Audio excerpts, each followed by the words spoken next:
My name is Russell Kinzler. I'm the Missouri River System Supervisor. I manage mainly Lake Sakakawea and the Missouri River, and I'm based out of Riverdale.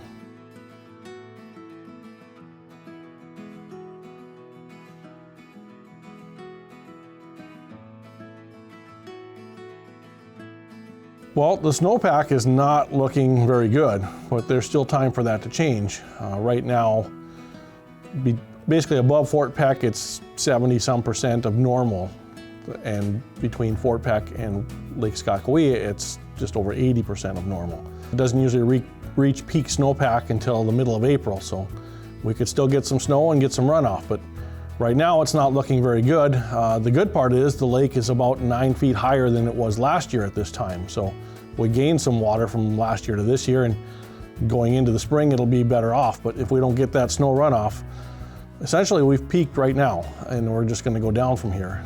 They are calling for a slight rise, but I think that's optimistic if we don't get more snow. So going into the spring, access should be good. Should be good pretty much all year. If we don't get the moisture, next year is where we're going to start seeing issues. So the walleye population is looking really good. We have a lot of that 15 to 20 inch fish out there, and we have a lot of younger fish coming up. We actually have 3 really good year classes coming up, and they should fill into catchable size fish over the next 2-3 years. Yeah, long-term fishing looks really good. And then we still do have that trophy potential out there. There are some bigger walleyes out there, and there's always that trophy potential. So our rainbow smelt are looking good. We're still analyzing that data from last year, but we think it looks good. And yeah, our smelt are smaller than they've been in the past, and that is one concern of ours, that they're just not the meal that they used to be for fish, but there are good numbers out there, so I think we'll be all right. Our pike numbers are down.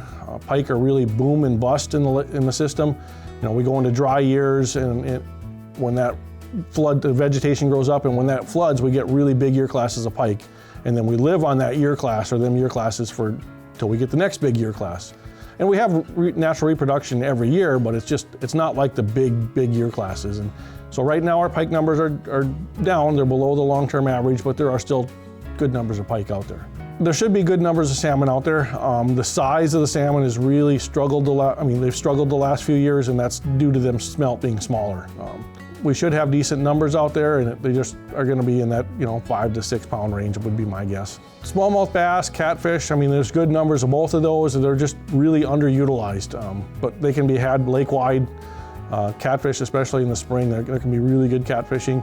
Smallmouth bass throughout the year. A lot of people just catch them incidentally when they're fishing for walleyes, but there are good numbers of smallmouth and some nice fish out there. Fishing should be really good on Lake Sakakawea. Like I said, there's a lot of young year classes coming up, so I think anglers are going to run into a lot of smaller fish.